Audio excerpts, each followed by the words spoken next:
As soon as I saw him, the air around us turned heavy, thick with tension and unsaid words. Brian, my ex-husband, stood there smirking, his voice laced with mockery. "Did you marry that older man again? What, have you changed your mind? Wouldn't it have been better if you'd just stayed with me?" His words sent a ripple of shock through me. I wasn't the only one caught off guard. Everyone nearby fell silent, their curiosity barely concealed. He, however, seemed oblivious to the weight of his words, as he always had been. Brian never understood the consequences of his carelessness. But this time, for the first time, I saw something new in his expression. His smirk faltered, and his face turned pale. Perhaps he was beginning to realize just how much had changed. "My name is Julie, and I am 28 years old. My life has been a series of highs and lows, a turbulent ride through love, loss, and renewal. I once believed I had found my forever in Brian, the man I had fallen for at work. We started as business partners, speaking only of numbers and strategies, but one day, we discovered our shared love for the same band.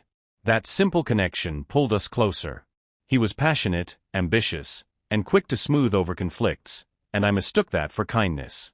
I thought our life together would be harmonious. After a year and a half of dating, we exchanged vows, sealing what I believed to be a lifelong promise. But marriage unraveled a different version of Brian. The moment we slipped rings onto our fingers, the warmth in his voice cooled, his affections hardened into expectations. The first time I noticed the shift, I dismissed it as stress. But the signs became undeniable. One evening, just days into our marriage, I returned home late from work. He was already there, sprawled on the couch, his phone glowing in the dim light. I expected our usual routine, a smile, a kiss, a simple "how was your day?" But that night, he didn't even glance at me. "Brian, I'm home. Sorry I'm late. I'll start dinner now." My voice carried across the room, but he remained silent. Thinking he hadn't heard me, I tried again. "Brian." This time, he looked up, his eyes cold. "Why are you so late? It doesn't make sense. Are you wasting time?" His tone, sharp and accusatory, left me stunned. "Brian, why are you talking like this? You're my wife. Why are you getting home later than me? Explain." "I had extra work today. I had to stay late." "Maybe you're just not good at your job. Stop making excuses." My heart clenched. This was new. This was cruel. I searched his face for the man I had married, but he wasn't there.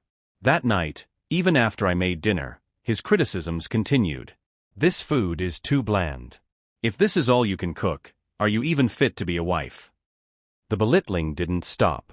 It became a pattern, each day a new criticism, each night a reminder that I was failing at something. At first, I argued back, believing I could reason with him, but my defiance only fueled his anger. "Why are you talking back to me?" he snapped.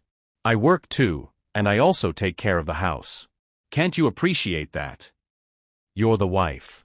Housework is your job. I come home tired. Understand that. Aren't we supposed to be partners, supporting each other? Are you joking? You should be grateful you married me. Your job is to follow my rules. Just do that."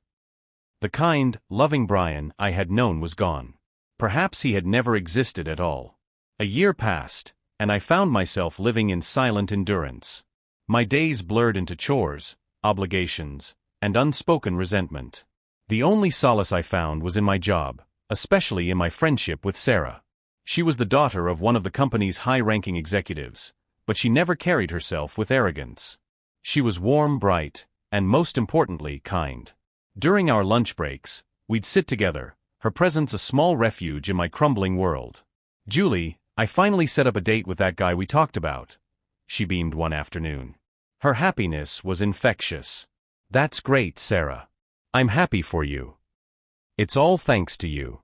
You always listen to my worries. I really appreciate it." All I did was listen. "Seeing you happy makes me happy too." But then her smile faded slightly. "Julie, I'm really worried about you. Things with your husband, they're still hard, aren't they?" I hesitated before forcing a small smile. "Thanks, Sarah, but I think I've gotten used to it." "Julie, that's not okay. You shouldn't have to get used to something like that." Her words echoed in my mind for weeks. Then on her birthday, as I was getting ready to meet her for lunch, Brian's voice cut through my thoughts. Where do you think you're going? It's Sarah's birthday. I told you, I'm going out for lunch with her. What? You have responsibilities at home. You can't just leave whenever you want. It's not like that. I do everything around here. I deserve a break sometimes. His face twisted with anger. Who do you think you are? Your job is to do what I say. And that was it. The final thread snapped. I've had enough. We should get a divorce. His expression shifted from fury to disbelief. What are you saying? I should have made this decision a long time ago. I don't love you anymore. I need to get away from you. Fine. But don't expect to get anything from me. I don't want anything from you. I just want my freedom. He stormed out in rage but returned soon after with divorce papers. He signed them on the spot, throwing them at me in bitter defiance. I signed without hesitation, closing the chapter of my life that had drained me of all joy. After the divorce, I moved into a small rental apartment, confiding only in Sarah and my boss, Keith Thompson, a man who had been both a mentor and a steady presence in my life. When he noticed the strain in my demeanor, he urged me to talk. One evening, over drinks, my walls crumbled, and I wept in front of him. That night changed everything. What began as concern blossomed into something deeper, something real. Before long, Keith and I had fallen in love. Last month he proposed to me, and now I wear a ring that represents not just commitment, but safety and love. At Sarah's wedding, fate threw me one last test. Brian was there, his arrogance unchanged. But this time, his recklessness cost him more than my patience. It cost him his career. The man he had just insulted was none other than Sarah's father, the CEO of our company. By the next morning, his company's contract was terminated. As for me, I finally found peace. Keith and I are married now, and for the first time in years, I feel safe. Divorce taught me that marriage itself does not bring happiness. The person you choose does. And this time, I chose right.